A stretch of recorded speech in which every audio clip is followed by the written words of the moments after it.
Tired of being tired? Can't figure out how to get that baby to sleep longer at night? It's hard, I know. I'll give you some easy tips and also some that require a bit of a commitment, so stick around. I'm Jade and this is my village. Just when you think baby is getting into a nice routine, she starts waking up at all hours again. You can control some parts of that little angel sleep schedule.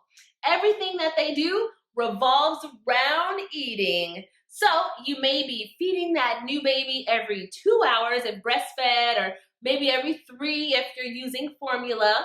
Every baby is different and will start to sleep through the night at different ages, different times. Although a 2-week-old baby has a very tiny tummy and needs frequent feeding, so don't expect babies to sleep through the night before about 2 months old. And even really at 8 to 10 weeks old, they likely won't sleep more than 5 to 6 hours at a time. Most babies are closer to 6 months old before they start to consistently sleep more than 8 hours.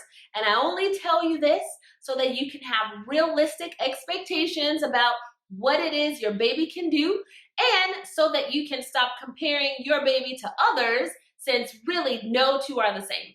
But rest assured knowing that about 75% of babies are sleeping all night long by 9 months old, according to the National Sleep Foundation.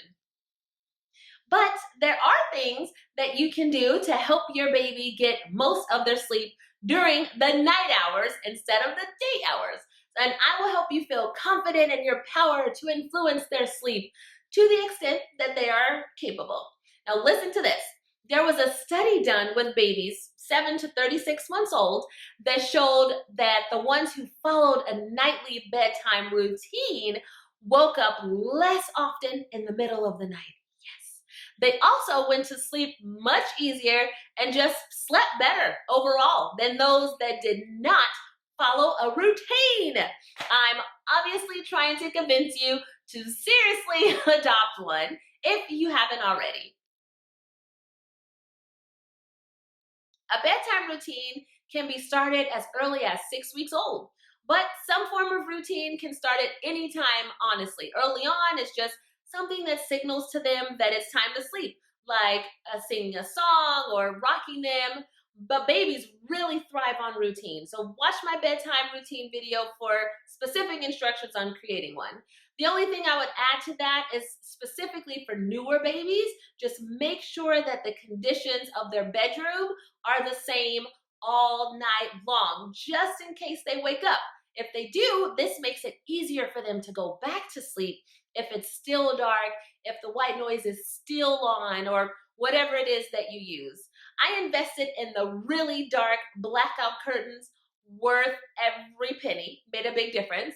Make sure the little angel isn't too cold or too hot either.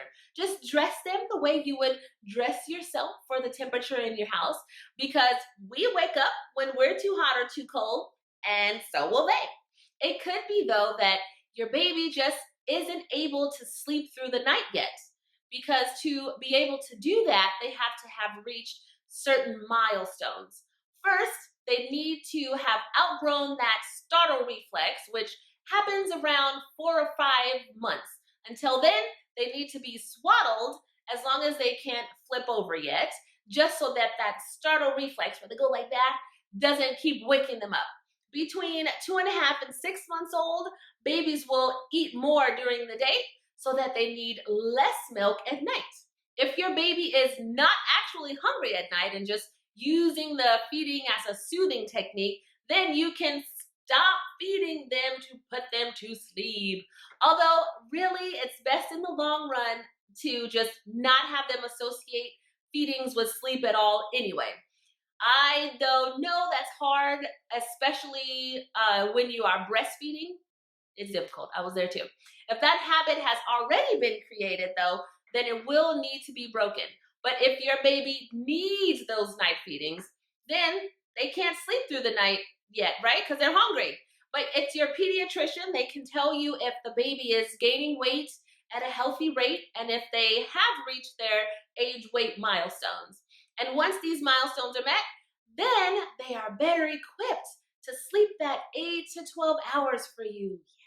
And even once your baby does start sleeping for that long stretch, they may still wake up during the night sometimes, start to bust your bubble, but it's due to a whole list of other reasons. That sleep regression found both my babies and ruined a many a night for me.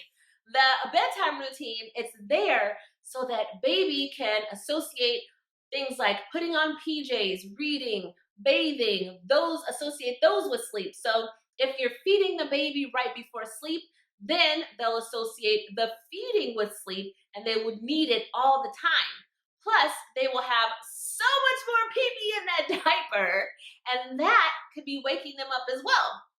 And it's not the most comfortable thing either to go right to sleep the second after you just had a huge buffet meal, right? And I started using a night diaper actually the second they were big enough for one. I think that made a huge difference. I think it's 12 to 18 pounds is when they're big enough. This way, they're way less inclined to wake up due to feeling wet. Also, if you can't figure out why they're crying, it could be gas that they just can't get out.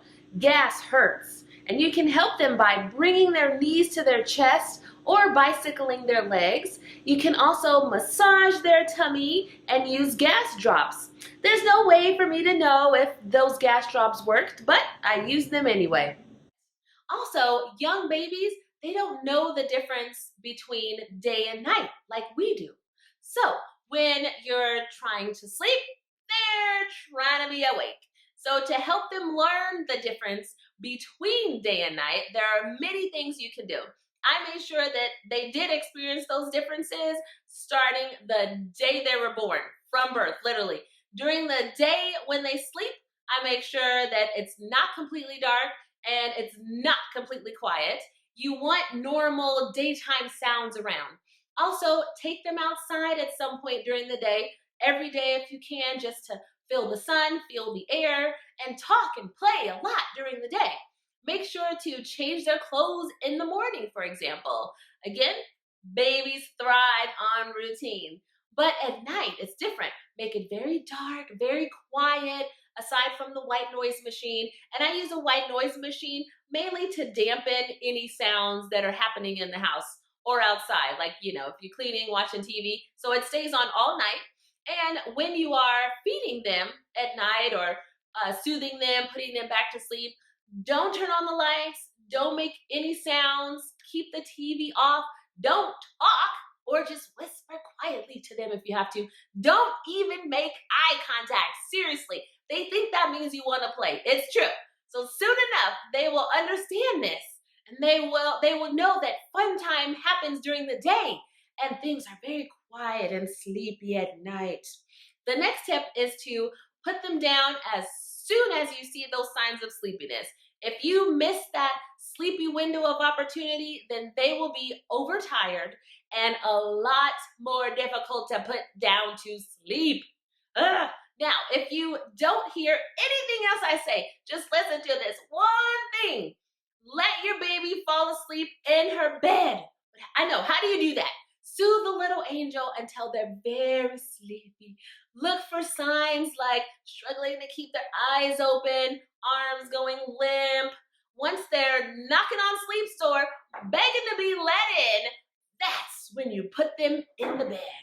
It will take you some practice to find this window of magic, so be patient and don't get discouraged.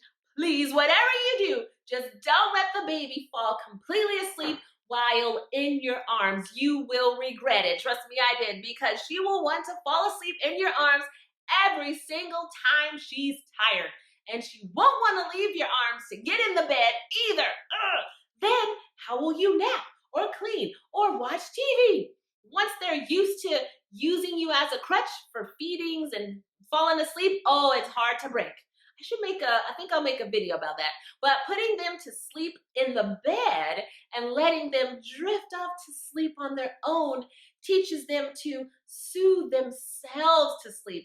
That means that you won't need to cradle them back to sleep every time they wake up at night. Oh, we all have sleep cycles, by the way. So when us adults wake up, we just put ourselves right back to sleep. You might not even remember waking up, but babies, they have to learn this skill. Really, it's critical that they learn to put themselves back to sleep rather than crying for you after every sleep cycle or two. Because that habit of waking, it honestly could carry into toddler years. So stop that nightmare before it starts. Anyway, this self-soothing technique is the only way I was able to keep my sanity. It took my boys some time to get the hang of it, but the work that we put in, it was completely worth it. And you will get so much more time to yourself instead of spending hours rocking and soothing and thinking about how you're really tired of rocking and soothing. And won't you please just go to sleep? Now that my boys are toddlers, they just climb into bed, I shut the door, and let them fall asleep on their own. That's it. No big whoop. Still having trouble getting baby to put themselves back to sleep though? You might have heard of the Ferber method. He recommends trying this strategy after baby is at least 5 months old. So what you do is you do your bedtime routine, put the baby in the bed once he's drowsy, not asleep. And if he cries, then wait a bit before going back to him. Wait between 1 and 5 minutes. Then try to soothe him without taking him out of the bed. Sing quietly, rub their back, whatever they like that's calming but not playful. And you could buy a Zen sack, the weighted swaddle that mimics your touch too, or other brands of weighted sleep sacks. A lot of people say that helps a lot. But don't stay in the room for more than 3 minutes. Now, by going back already, you've told the baby that I'm close if you need me. And by not picking them up again, you've told them that they need to close their eyes and sleep on their own now.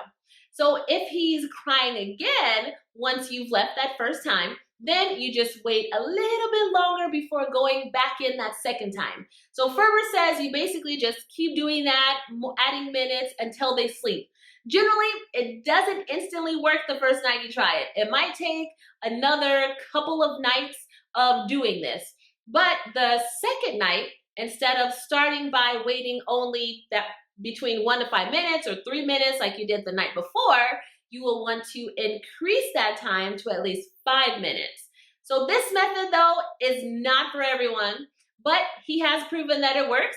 And if you can handle hearing your baby cry for you, and if you can do that consistently for a few nights without losing your mind, then then this will work. And something too that might help, just keeping in mind that crying, it isn't necessarily a bad thing. I've learned that it's really just the way babies communicate.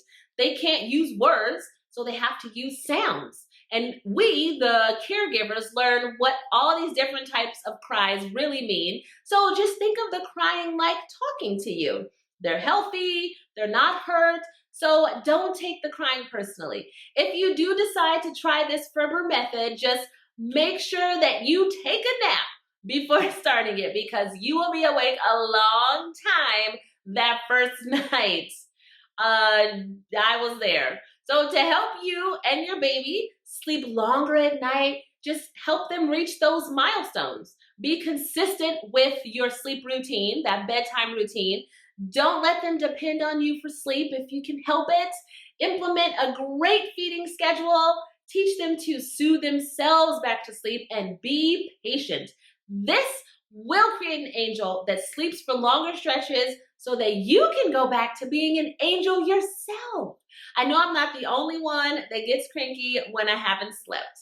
Now it's time to share this video with everyone that has babies, because even if people haven't complained or expressed their concerns to you about their baby's sleep, we have all had some struggles in this department at some point. Now share your own tips on how to help with this in the comments, and let me know. Subscribe too for more helpful videos, and keep watching.